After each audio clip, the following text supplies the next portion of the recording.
네, 안녕하십니까. 이번 시간에는 오랜만에 재무제표까지는 아니고요. 매출액을 이제 분식회계 하는 방법들이 있습니다. 기업들이. 해서 그런 매출액 분식회계 하는 방법에 대해서 조금 말씀을 드리고, 어떻게, 이런 종목을 배제할 수 있겠냐.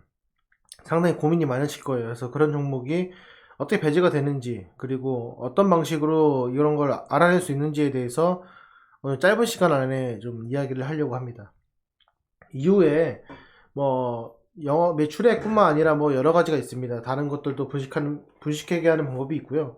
뭐 매출액 분식회계뿐만 아니라 뭐 여러 가지 사례들이 또 있어요. 그래서 뭐 재고 재산을 뭐 부풀리는 방법 이런 것도 있고 여러 가지 있는데, 이런 것들을 파악하는 방법이 있습니다. 그래서 특히 가장 많이 이제 하는 것이 이제 매출액을 부풀리는 거거든요. 그래서 오늘은 뭐 여기에 대해서 조금 이야기를 해보고자 합니다.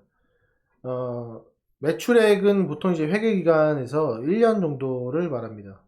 1년을 말하는데, 어, 기업은 이제 매출액을 늘리려고 노력을 많이 해요. 생각보다는, 왜냐하면 과거에는 우리가 생각하기에는 이익을 많이 늘리려고 하는 것이 대부분의 생각을 하지만 그렇지는 않습니다. 그러니까 이게 기업이 실적을 평가할 때 중요한 게 영업이익이 늘었다기보다는 매출액을 늘리면은 자연스럽게 이익이 늘어나기 때문에 매출액을 늘리려고 이제 많이 합니다.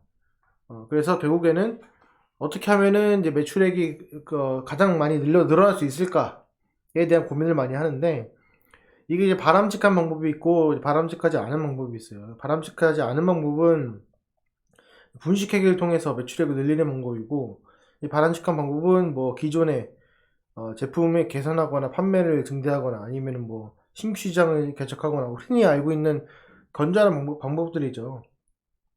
예, 이런 방법으로 합니다. 그런데 오늘 제 드릴 말씀은 이 기업의 탈법입니다. 탈법. 예, 탈법을 통해서 분식회계를 통해서 매출액이 걸리면은 어떻게 보면은 징계도 받고 상장 폐지도 되고 급락을 하기 때문에 이런 종목들은 미리 파악을 해가지고 투자하지 않는 것이 좋습니다. 매출세권 부풀리기 방법인데요. 가장 큰 거는 할부 판매를 많이 하면 됩니다. 그러니까 예를 들면은 예를 들어서 자동차를 판매하는데 자동차 할부 판매를 뭐 24개월 무이자인데 뭐 5년 동안 무이자다 이런 식으로 하게 되면 이 장부상에서는 매출액을 빨리 늘릴 수 있습니다. 그래서 이거를 기업들이 이제 매출액을 늘리는 방법으로 가장 빈번하게 이용을 하고 있습니다. 그래서 이런 것들이 정말 뭐 진짜 할부인데 할부 프로모션을 해가지고 매출액이 늘어난다라고 하면은 한번 여러분들이 확인을 한번 해보시면 됩니다. 그게 정말 앞으로 지속 가능하게 매출액이 늘어날 것인지, 아니면은 잠깐 자동차 회사처럼 할부 판매를 확대를 해가지고 그런 매출액이 부풀리는 건지에 대해서 좀 확인을 해보시면 될 것 같고요. 또 하나는 어, 예를 들어서 내가 어떤 A라는 티켓, 그 티켓을 내가 판매 중개를 했어요. 고객과 그 거래처에게. 그러면 그거를 알선 수수료가 만약에 1,000원입니다. 그러면은 매출액을 1,000원으로 기록을 해야 되는데, 그게 아니라 그 A라는 그 티켓 4만 원이라는 가격까지 판매 대금의 매출액으로 잡는 경우가 있어요. 그래서 그거를 매출액을 크게 늘리는 그런 경우가 있습니다. 이런 것들도 매출액을 부풀리는 방법 중에 하나입니다. 그리고 또 하나는, 이건 같이 심각한 건데, 물건 안 팔았어요. 물건 안 팔았는데 마치 판 것처럼 장부를 조작하는 거. 이거는 가공의 매출 계산입니다. 그래서 부식회계에 해당이 됩니다. 그리고 매출의 조기 인식. 이건 뭐냐면, 어차피 팔 건데 올해 지금 보니까는 이 적자가 날 것 같아요. 그리고 뭔가 이 회계상으로 좋지 못해. 그래서 내년 매출을 땡겨서 내년에 매출을 올릴 것을 땡겨가지고 그거를 올해의 매출로 계산하는 것을 말합니다. 그러니까 어차피 이제 회계감사를 받게 되면 해가 지나가기 때문에 뭐 당해 연도가 아니라 그 다음해 연도에 해당되는 매출을 계상해서 조작하는 경우도 있습니다. 이런 것들은 사실은 뭔가를 알기가 어려운데요. 이런 것들을 쉽게 조금 알 수 있는 방법들이 있습니다. 가장 많이 이제 그 매출을 늘리는 방법 중에서는 매출 채권 부풀리기가 가장 빈번하게 악용하는 수단입니다. 그래서 여러분들은 보셔야 될 것은 뭐냐면 매출 채권인데요. 이 매출 채권이라는 것은 여러분 찾아보시면 알겠지만 말 그대로 외상입니다. 네. 물건을 외상으로 판매한 거예요. 그래서 분식회계 기업 같은 경우에는 마치 물건을 이제 팔지도 않았는데 그거를 판매한 것처럼 가공의 매출 채권을 만듭니다.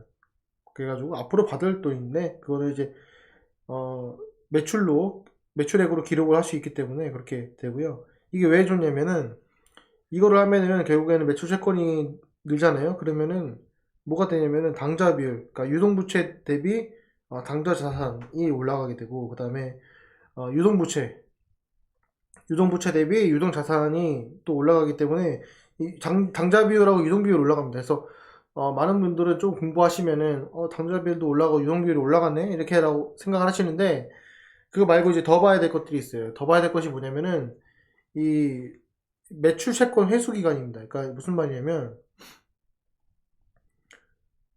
이게 매출 채권은 기업에서 서류 조금만 몇 개만 하면은 금방 이게 조작으로 남습니다. 근데 조작하기 쉽습니다. 근데 이거를 분식회계 재무제표에 흔적이 남아요. 그래가지고 대표적인 징후가 뭐냐면 첫 번째는 기업의 매출 채권이 급격하게 증가한다 라는 내용입니다. 그러니까 매출액이 늘어나는데 그 매출 채권이 늘어나요. 그러면 의심해 봐야 된다는 거예요. 특히 이게 영업이익이 플러스 마이너스 적자 이런 것들이 간당간당하는 기업들이 있잖아요. 그런 기업들은 잘 봐야 됩니다. 그래서 매출 채권이 늘어나는지 안 늘어나는지를 의심해 봐야 된다. 그 가장 중요한 내용 중에 하나고요. 그리고 이 거짓의 매출 채권은 실제로 판매한 게 아니기 때문에 돈이 안 들어오겠죠. 그래서 현금이 회수되지 않기 때문에 매출 채권 회수 기간이 늘어납니다.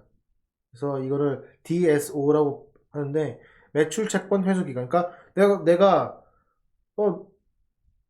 외상으로 야 이거 팔았어 하면은 거기다 매출액 기록을 합니다. 매출액 기록하는데 돈이 안 들어와요. 왜? 가짜로 했으니까. 그러면 이제 매출 채권을 회수하는 기간이 늘어지겠죠. 네, 늘어납니다. 그래서 여러분들이 두 개를 꼭 보셔야 될 것이 뭐냐면 첫 번째는 기업의 매출 채권. 매출 채권의 매출 채권이 급격히 늘어나는 걸 파악을 합니다. 늘어날 수 있어요. 뭐 연말에 그런 프로모션에 늘어날 수 있는데, 하지만 그 매출 채권 회수 기간이 점점 늘어난다는 걸 보면은 이거는 분식회계를 할 수 있는 가능성이 크다 이렇게 보시면 될 것 같습니다. 특히 매출액이 얼마 되지 않고 단기 순이익이 얼마 되지 않는 그런 기업들 같은 경우에는 분명히 그런 이슈가 있을 것이다 라는 내용입니다. 그래서 여기 플러스 제가 말씀드리는 것 내용 중에서 여기 지금 화면에 보시다시피 현금흐름표 같은 것도 우리가 파악을 해보면은 이 회사가 얼마나 좋은 기업인지 좋지 못한 기업인지에 대해서 명확하게 나와 있습니다. 그래서 이거를 여러분들 반드시 파악을 해 두시고요.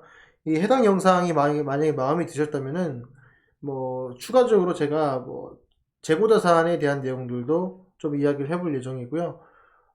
물론 차트도 중요하지만은 이런 것들이 기본이 돼 있지 않으면 언젠가는 지뢰를 밟을 수 있고 그 지뢰에 터져서 여태까지 수익을 200% 300% 달성한 그런 내 계좌가 한 방에 날아갈 수 있습니다. 그래서 이런 부분에 대해서도 제가 꾸준하게 이야기를 해보고자 합니다.